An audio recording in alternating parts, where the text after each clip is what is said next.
पेड़ की झाड़ियों की वजह से पेड़ के अंदर क्या चल रहा है कुछ भी स्टेज से दिखाई नहीं दे रहा था। हमारे पास एक दो वॉलंटियर बीच में दौड़े दौड़े आए कि पेड़ के ऊपर कुछ हलचल हो रही है, कुछ गड़बड़ हो रही है। उस वक्त हम स्टेज से कुछ अनाउंस नहीं कर सकते थे।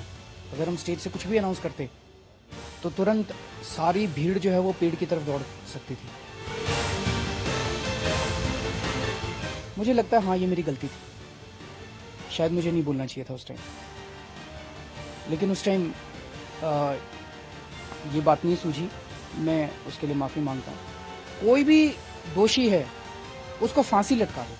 इतने लोग ने मेरे पूत की जान नहीं बचा पाई, मेरा जीव तड़फ रहा हुआ है। मैं इतनी दुखी हूँ बेटा, मेरे लाला को ले आए देखो हमसे। माफी मांगने से क्या होगा आप ये बताइए। केजरीवाल सर ने 2 मिनट के लिए भाषण नहीं रोका। खुद मैंने देखा है मेरे भाई को टीवी में लटकते, एक तो यूं करके इशारा कर रहा है कि हो गया क्या काम। सिर्फ माफी मांगने से बात नहीं बनेगी, सोचना चाहिए कि ऐसी हालात क्यों पैदा हुए और इस रैली के अंदर इंतजामात में क्या क्या कमियां थी, क्या ठीक किया जा सकता है। उसके माफी मांगने से तो जो किसान हमारे बीच में नहीं रहा है गजेंद्र, वो तो वापस आने वाला नहीं है। आम आदमी पार्टी और सरकार और उनकी सरकार, दिल्ली में उनकी सरकार, इससे राजनीति करने में कोई भी कसर नहीं छोड़ रहे हैं। देखिए, अरविंद केजरीवाल जी की नींद 2 दिन बाद खुली है। पहले आपके नेता पूरा ठिकरा पुलिस पे फोड़ के आए और अब मीडिया पे फोड़ रहे हैं। मैं इसको पचा नहीं पा रहा हूँ, पूरी रात नींद नहीं आई उस दिन मेरे को, मैं इसको पचा नहीं पा रहा हूँ। उनकी सच्ची श्रद्धांजलि ये होगी कि इस मामले का जो वास्तविकता है वो सब लोगों के सामने आनी चाहिए कि हुआ क्या, कि वो किसानों के मुद्दे पर शहीद हुए हैं तो उनको दिल्ली सरकार की ओर से किसान शहीद का दर्जा दिया जाए। इससे संतुष्टि होती है क्या? जैसा जवान बेटा मरा हो, घर का कारोबार सब खत्म हो गया हो, इससे क्या संतुष्टि मिलेगी? बेटा मेरे लाल को ले आ दे, मैं उनकी औरत की न बच्चों के सबके पैर पकड़ लूँ, माफी मांग जाऊंगी। मुँह से कहो मैं भीख मांग उनकी वजह से, पर मेरा बेटा कहाँ गो। नमस्कार, मैं रविश कुमार। नई दिल्ली में आंसुओं पर सियासत हो रही है। कोई ये बता रहा है कि उसका आंसू असली है, कोई ये सवाल कर रहा है कि तुम्हारा आंसू नकली है। माफी पर सियासत हो रही है। कोई ये पूछ रहा है कि आपकी माफी 2 दिनों के जागने के बाद ही क्यों आई है, उस वक्त क्यों नहीं आई जब ये घटना घटी थी। दिल्ली के टेलीविजन चैनलों पर इस तरह की सियासत गर्म है और बहुत सारे सवाल ऐसे हैं कि कुछ ज्यादा होने के बावजूद दोनों तरफ से पूछे जाने के लिए गंभीर सवाल हैं। चाहे वो सवाल आम आदमी पार्टी से जुड़े हों, चाहे वो सवाल बीजेपी से जुड़े हुए हों, लेकिन वो कुछ सवाल गंभीर सवाल हैं। अब मेरे पास एक विकल्प था कि इन सवालों के रौ में मैं भी बह जाऊं या फिर इन सवालों को अगले हफ्ते तक के लिए मुलतवी करूं और बिहार में 57 किसानों की मौत हुई है, जो तूफान आया है बिहार में, उस खबर की तरफ लौटूं। मैं ये बात इसलिए कह रहा हूं कि ये जरूरी है समझना, क्योंकि जिस जगह पर मैं आया हूं, उत्तर प्रदेश के जिस जगह पर, वहां आने में दिल्ली से ये दूरी तय करने में 3-3.5 घंटे लग गए। और अंधेरे की जिस सुरंगों से हमने ये रास्ता तय किया है, ये हकीकत हम जानते हैं और कई बार हमने तय किया है, लेकिन फिर भी आपको बताना बहुत जरूरी है। जो मुंबई और दिल्ली के स्ट्रीट लाइट वाले शहरों में रहते हैं, उसकी तुलना में ये शहर कितने अंधेरे से डूबा हुआ है। बुलंदशहर का ये काहिरा गांव है, यहाँ तक आने के लिए 4-4 लड़के बाइक से रास्ता बताते हुए हमें लेकर आए, वरना हम आज गूगल मैप के जरिए भी नहीं पहुंच सकते थे। तो ये आपका हिंदुस्तान है, यहाँ से इसको सुपर पावर होना है, यहाँ से इसको स्मार्ट सिटी में बदल जाना है, ये इसकी हकीकत है। एक लड़की ने बताया कि वो रात को पढ़ाई नहीं कर सकती क्योंकि यहाँ बिजली नहीं है। इसके अलावा मैं ये बात इसलिए भी कह रहा हूं कि जब ये रिपोर्टिंग करते हुए कई मित्रों ने कहा कि आप जो कह रहे हैं वो आप अपनी नजर से देख रहे हैं, एक दूसरी नजर है, किसान जिस तकलीफ से गुजर रहा है उसको आप बयां तो कर रहे हैं पर महसूस नहीं कर पा रहे हैं। हमारे एक मित्र हैं गिरीन्द्र नाथ झा, जो दिल्ली की जिंदगी छोड़कर पूर्णिया में खेती करने का उन्होंने एक फैसला लिया। गिरीन्द्र का ये फैसला बहुत मुश्किल था। वो हमारे मित्र हैं और हमने एक डिस्क्लेमर भी है कि हम एक किताब लिख रहे हैं जिसकी श्रृंखला में एक लेखक वो भी हैं। लेकिन गिरीन्द्र इस बात से परेशान थे कि जो बात दिल्ली में हो रही है और जो पत्रकार सही नीयत से भी कह रहे हैं और जो वो भुगत रहे हैं उसमें बहुत का फासला है। तब भी है जब आप सही नीयत से उसे पेश कर रहे हैं। हमने गिरीन्द्र नाथ झा से एक गुजारिश की कि वो एक ब्लॉग लिखें। उन्होंने आप दर्शकों के लिए एक ब्लॉग लिखा है और हम चाहते हैं कि रिपोर्ट को साइड में रखिए और गिरीन्द्र नाथ झा को सुनिए कि वो एक किसान के तौर पर क्या कह रहे हैं जब उनका सब कुछ बर्बाद हो गया है। इसमें कुछ तस्वीरें गिरीन्द्र की भेजी हुई हैं, कुछ तस्वीरें आलोक पांडे हमारे जो सहयोगी पूर्णिया में सफर कर रहे थे उनकी वीडियो तस्वीरें हैं। इन सबको मिलाकर आवाज मेरी है, यही एक कमी रह गई है कि मेरी आवाज से, लेकिन लिखा हुआ है गिरीन्द्र नाथ झा का, कुछ भी एडिट नहीं किया, जैसा उन्होंने भेजा है वैसा ही मेरी आवाज में।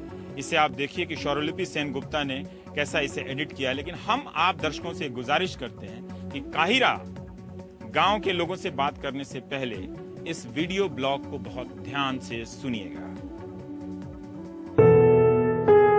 मैं गिरीन्द्र 2 साल पहले तक दिल्ली और कानपुर में खबरों की दुनिया में रमा रहने वाला एक शख्स, जिसके लिए खबर की दुनिया ही रोजी रोटी थी, लेकिन उसके भीतर अपना एक गांव था जिसमें रेणु की एक बस्ती थी, उनका मैला आंचल था, परती परी कथा थी।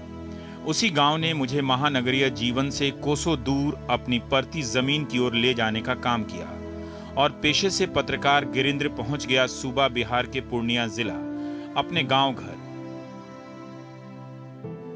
वही पूर्णिया जिला जो इन दिनों तूफान की तबाही के कारण आप लोगों के जहन में है, जहां के बारे में फणीश्वर नाथ रेणु कहते थे, आवरण देवे पटुआ पेट भरन देवे धान, पूर्णिया के बसैया रहे चदरवा तान। यह सब एक झटके में नहीं हुआ था, इसके पीछे मन से हमने 5 साल तक लड़ाई लड़ी, तब जाकर मन राजी हुआ गांव लौटने के लिए। अब तो किसानी करते हुए 2 साल हो गए हैं, मतलब कुल जमा 730 दिन। गिनती के इन दिनों में हमने ढेर सारे उतार चढ़ाव देखे, लेकिन साल 2015 मेरे जैसे किसानी कर रहे लोगों की परीक्षा ले रहा है। मार्च के अंत में हमने बिन मौसम बारिश का तांडव देखा, गेहूं और सरसों की फसलों को आंखों के सामने तबाह होते देखा। लेकिन पिछले मंगलवार को 21 अप्रैल को प्रकृति की मार ने हमारी रही सही कमर भी तोड़ दी है।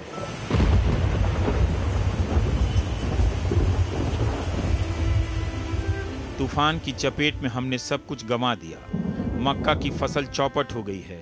कहते हैं कि पूर्णिया जिले में घास फूस के घर में रहने वाला किसान मक्का की फसल से पक्का मकान का सफर तय करते हैं। खूब आमदनी होती है इसकी खेती से, लेकिन वक्त के आगे किसी की नहीं चलती। मंगल की रात आधे घंटे का तूफान हमारी जिंदगी को एक ऐसे मोड़ पर ला खड़ा कर दिया है जिसके आगे धूप अंधेरा है। पिछले 4 दिनों से बिजली हमसे दूर है। बिजली जो रोशनी देती है वह भी हमसे दूर हो गई है। पता नहीं किसान की किस्मत का गणित जोड़ घटाव करते हुए कैसे सब कुछ बांट देता है। गणित के उस सवाल की तरह जिसमें भाग करते हुए हमारे हिस्से में केवल 0 ही नसीब होता है। शायद यही जीवन है। किसानी करते हुए हमने जीवन का इतना उलझा गणित नहीं देखा था। कल तक जिस खेत में मक्के का जवान पौधा अपनी जवानी पर इठला रहा था, उसे हमने अपनी नजरों के आगे धरती मैया के गोद में रोते बिलखते देखा। खेती करते हुए हमने जाना कि हर फसल हमारे लिए संतान है। धान मेरे लिए बेटी की तरह है तो मक्का मेरा बेटा है जो मुझे साल भर का राशन पानी देता है। उस मक्के को जब मैंने खेत में लुढ़के देखा तो मन के सारे तार एक साथ टूट गए। प्रकृति की बदौलत दौलत बनाते हैं तो उसी की बदौलत दौलत को पानी में बहते भी देखते हैं।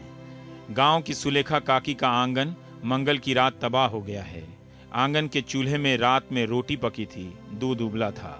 खाने के बाद सब जब सोने गए तभी हवा का जोर बारिश के संग तबाही की पटकथा लिखकर आ चुका था और आंगन घर सब कुछ उड़ाते हुए निकल गया और छोड़ दिया सुलेखा काकी को बस रोने के लिए। सूबे के मुख्यमंत्री हेलीकॉप्टर से ऊपर से देखकर निकल लिए। मुआवजा की मौखिक बारिश करते हुए वे शांत चित्त मुद्रा में अखबारों चैनलों पर अवतरित हुए, लेकिन सुलेखा काकी जैसे लोगों का दुख बांटने जमीन पर कोई नहीं आना चाहता है। गांव के अलाउद्दीन चाचा कहते हैं, तुम तो खेती किसानी करते हुए लिखते पढ़ते भी हो ना, तब तो तुम्हें पता होना चाहिए कि सूबे में चुनाव होने वाले हैं। अब तो तूफान भी सियासी करने वालों के लिए वक्त पर आने लगा है।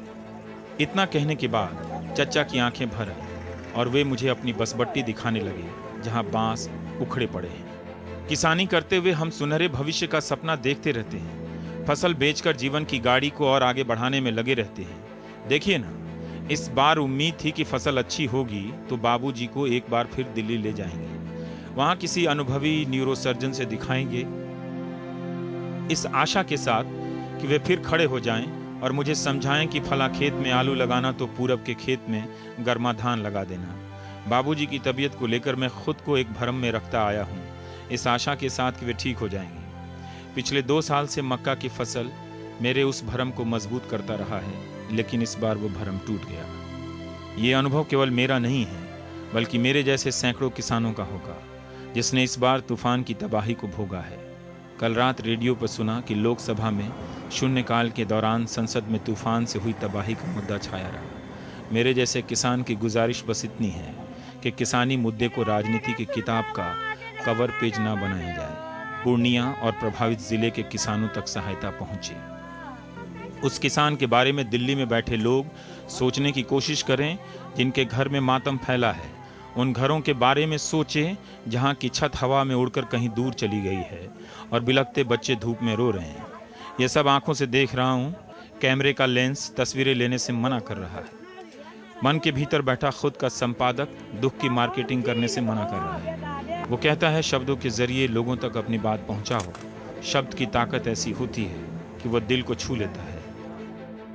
मन की बात सुनकर मैं सहम जाता हूँ और एक नजर फिर अपने खेत की ओर देता हूँ और फिर मुड़कर बिछावन पर लेटे बाबूजी को देखने लगता हूँ। सोचता हूँ कि यदि वे ठीक रहते तो मुझे समझाते, डरो मत, लड़ो। किसानी करते हुए लड़ना पड़ता है। और फिर वे कुछ मुहावरा सुनाते और कहते कि जाओ घूमो और तबाही के मंजर को महसूस करो ताकि तुम्हें अपना दुख कम दिखने लगे, क्योंकि तुमसे भी ज्यादा क्षति और लोगों की हुई है।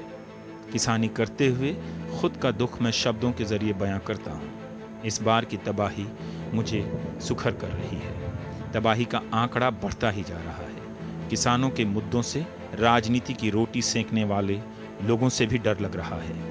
मुआवजा का बंदरबाट होना अभी बाकी है। लोगों तक मुआवजे की राशि कब पहुंचेगी या कितनी पहुंचेगी, ये भी एक कहानी होगी। हम सब उस कथा के चरित्र होंगे जिससे बाद में हर कोई हमें बुला देगा। लेकिन याद रखिए, रोटी के लिए गेहूं, चावल के लिए धान और मल्टीप्लेक्स में आपके पॉपकॉर्न के लिए मक्का हम सभी उपजाते हैं। यदि एक आंधी हमें बर्बाद कर सकती है तो याद रखिए, एक अच्छा मानसून हमें बम्पर फसल भी देगा। हम हार नहीं मानेंगे। हम जानते हैं कि हमारे हाथ में केवल बीज बोना है। फसल की नियति प्रकृति के हाथों में है। आंधी और बारिश की मार से हम नहीं हार मानेंगे। सरकारी मुआवजा हमारे बैंक खातों में कब पहुंचेगी ये तो हमें नहीं पता, लेकिन इतना जरूर पता है कि अगली फसल के लिए हमें खूब मेहनत करनी है। मौसम की मार सहने के बाद हिम्मत जुटाकर फिर से खेतों में लग जाना है, केवल अपने और परिवार के पेट के लिए नहीं, बल्कि आप सबों के डाइनिंग टेबल के लिए भी।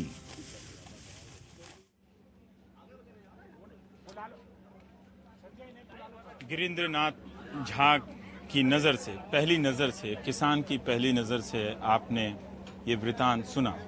अब आप ही फैसला कीजिए कि मुझे आज के दिन क्या करना चाहिए था। एक किसान की आवाज़ आप तक पहुंचानी चाहिए थी, या दिल्ली में किसी मुख्यमंत्री के नाटकीय माफ़ी या किसी उसके सचिव के या प्रवक्ता के नाटकीय या स्वाभाविक आंसुओं पर बहस करनी चाहिए थी। वो सवाल भी जायज़ हैं, लेकिन हमारे किसान जैसे ही आप दिल्ली की चकाचौंध को छोड़ते हैं, जैसे ही आप ट्विटर पर भड़ास निकालने की प्रवृत्ति की बहसों से जूझते हुए उसके दबाव से, जिस दबाव से आज भी मैं गुजरा कि मुझे गिरिंद्र के इस ब्लॉग को न दिखाकर इस जगह पर बहस करनी चाहिए थी, उस दबाव से गुजरते हुए जैसे ही आप किसी गांव की तरफ रुख करते हैं, आपको वो हकीकत नजर आती है जिससे बताने में दुख भी होता है कि हम कितना उघाड़ें अपने सरकारों को, कितना बुरा कहें अपने नेताओं को और कितना बुरा कहें अपने मंत्रियों को। कुछ होता तो दिखाई देता नहीं है। दावे में, दलीलों में सब एक दूसरे को हरा देते हैं और बीच में पंच बनकर मैं उनका एक छोटा मोटा फैसला जज बना रहता हूँ। काहिरा बुलंदशहर का एक गाँव है, मिस्र की राजधानी काहिरा, और बुलंदशहर यूपी के बुलंदशहर का एक गांव काहिरा। आया तो ये गांव अंधेरे में डूबा हुआ था और ये किसान हमारे साथ बैठे हैं जो बताएंगे कि सर्वे की हकीकत क्या है, मुआवजे की हकीकत क्या है और इनकी अपनी तकलीफ क्या है, फिर आप दिल्ली में ट्विटर हैंडल पे उन सारी टिप्पणियों को भी देख लीजिएगा जो इस वक्त घट रही होंगी, हो रही होंगी। आपका नाम सर? सर यज्ञेश शर्मा। यज्ञेश शर्मा जी। अच्छा शर्मा जी, मुझे एक बात बताइए कि आप बैठे रहिए, मुझे कोई तकलीफ नहीं है। आपके गांव में बिजली कभी आती भी है कि नहीं आती? पहले मैं ये जानना चाहता हूँ। सर आती है 2 घंटा करीब, 2 घंटा दिन में आती है? 1.5-2 घंटा बस। 1.5-2 घंटा आती है, मतलब कनेक्शन है ना? हाँ। सरकार ये बता सकती है महानगर के लोगों को कि इतने गांव में विद्युतीकरण हो चुका है, मगर बिजली 24 घंटे नहीं, सिर्फ 2 घंटा। 2 घंटे आती है, ठीक है। तो जाहिर है, जैसे एक लड़की ने शुरू में कहा कि रात में पढ़ाई नहीं हो पाती है, जिसके घर इन्वर्टर है वो हो पाता होगा। पर शर्मा जी, मुझे ये बताइए कि आप प्रॉपर खेती करते हैं या खेती के अलावा कहीं और नौकरी? मजदूरी भी करता हूँ सर। आप मजदूरी भी करते हैं? जी। और कितने एकड़ खेत में आपने क्या बोया था? सर गेहूं बोए थे। गेहूं बोए? हाँ। और पूरा गेहूं बर्बाद हुआ या कुछ बर्बाद हुआ? सर करीब 50% से ज्यादा, 50% से ज्यादा गेहूं खराब हो गया। तो शर्मा जी, मुझे ये बताइए कि मुआवजा तो हमें सरकारों ने यही बताया है कि इसलिए मिलने में देर हो रही है कि सर्वे का काम चल रहा है और सर्वे का काम बहुत जटिल होता है। मैं ये जानना चाहता हूं कि आपके गांव में ये सर्वे हुआ है या नहीं हुआ है?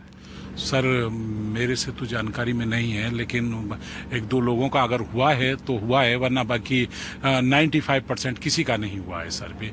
और ना ही लोगों को खेतों पे गया, किसी ने आपस में कोई जानकारी दे दी है कि भाई क्या हुआ है, ये तो हो सकता है, बाकी अन्यथा यहाँ कोई भी सर्वे नहीं हुआ है। यहाँ कोई सर्वे नहीं? आपके गाँव में आप क्या?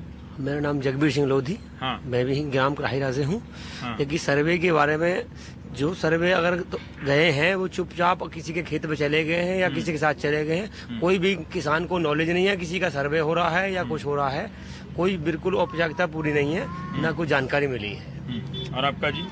मेरा भी यही कहना है कि यहाँ सर्वे किसी ढंग से नहीं हुआ जो होना चाहिए एक तरफ से, और जिसने भी किसी एक आदमी ने बता दिया कि मेरा गेहूं देख लो, उसका देख लिया, बाकी किसी का नहीं देखा। क्या ऐसा होता है, जैसा हमने कई लोगों से सुना है, मनीष थोड़ा सा? हाँ, क्या ऐसा होता है कि ये जो पटवारी या नायब तहसीलदार जो सर्वे करने आते हैं, किसी बड़े मजबूत आदमी के पास, पहुंच वाले आदमी के पास पहुंचते हैं? यही होता है? यही होता है। क्या आप बताएं? ये ऐसा है कि पटवारी और सहायक, हाँ दांत ठीक कर लीजिए। हाँ, ये सहायक जो आते हैं, देश की भी वही हालत है जो आपके दांत की। चलिए ना, ये सहायक वगैरह जो आते हैं, हाँ। ये एक मेन जगह जैसे प्रधान है या उससे छोटा कोई नहीं है, उनके पास बैठ जाते हैं और वो अपने अपने आदमियों के नाम लिखवा देते हैं।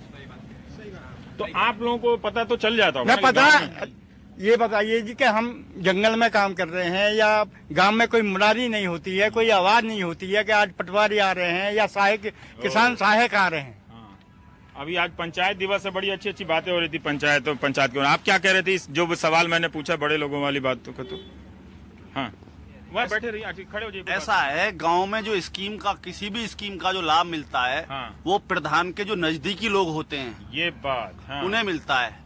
पहले सूचना प्रधान को मिलेगी। वो प्रधान क्या करता है, कोई भी प्रधान, प्रेजेंट का प्रधान है या पूर्व प्रधान है, 2 लोगों को पकड़ते हैं वो लोग कि प्रेजेंट वाले को भी वो 2-4 लोगों को, 10-5 लोगों को बुलाएगा चुपचाप और उनका नाम लिखवा देगा। सेकंड में पकड़ लेते हैं जो पुराना प्रधान होता है। बाकी लोग गांव में रहते नहीं है, 2 ही लोग रहते हैं ज्यादातर यहाँ, बड़े लोग। उनके पास 10 प्रधानों को तो आप भी जिताते हैं, तो आप हाँ जिताते हैं, संबंध रहता होगा ना? संबंध तो रहता है। जिताते तो हम बड़ी गवर्नमेंट को भी है, वो भी भूल जाती है हमें। बीजेपी को भी जिताया हमने, उसने भी आज तक नहीं देखा कुछ क्या हो रहा है। यहाँ पे ब्लॉक से जो भी योजना आती है वो प्रधान के पास आएगी। जो विशेष किसान सहायक जो होता है यहाँ, वो किसी को नहीं बताता, उसका जातिवादी समीकरण चलता है। वो पंडित है और पंडितों को ही देता है वो 2-4 लोगों को, बाकी ये गांव। हाँ, ठीक है। आप? मैं यही कहना चाहता हूँ, आज आप टीवी का ये प्राइम टाइम का जो है ना टाइम आप लोग खाइए, ठीक है? आप जो कह रहे हैं कि जिताते हम प्रधान को है, जिताए तो हमने जो है बीजेपी को भी है, और बहुत अपेक्षा करी हमने सरकार से। पूरे सीजन हमको किसानों को यूरिया तक नहीं मिला, कोई फैसिलिटी नहीं मिल रही है। किसान तो पिछले धान का कोई उचित मूल्य नहीं मिला, अब गेहूं की फसल बर्बाद, खाद की कोई सुविधा नहीं। आखिर होना क्या है किसान का? ये दिन पर दिन डूबता जा रहा है। सरमाएदारों की सरकार बना दी हमने ये सोच के कि मोदी हमारे अच्छे दिन आने वाले हैं, तो हमारे तो और बुरे दिन आ गए। एक बात यहाँ पर आप दर्शकों को मैं बताता हूँ कि ये थोड़ा कैमरे लाइट वाइट का थोड़ा ये सब चलता रहता है, तो इसको आप इग्नोर कीजिए, बात सुनिए कि क्या कह रहे हैं।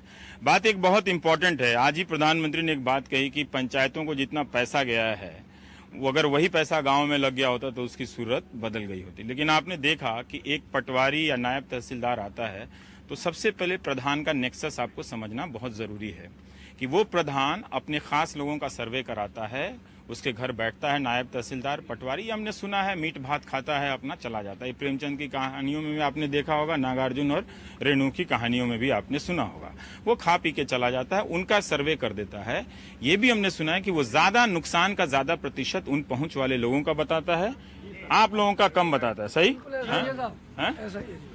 ऐसा हो कि हमारे यहाँ किसी जितने लोग भी बैठे, किसी को कोई सूचना नहीं, किसी के खेत पे नहीं गए, ये पटवारी वगैरह प्रधान के पास बैठ जाते हैं आके, और वहीं से उनके चहेतों को उनके नाम लिख लेते हैं और कहते तुम जाओ।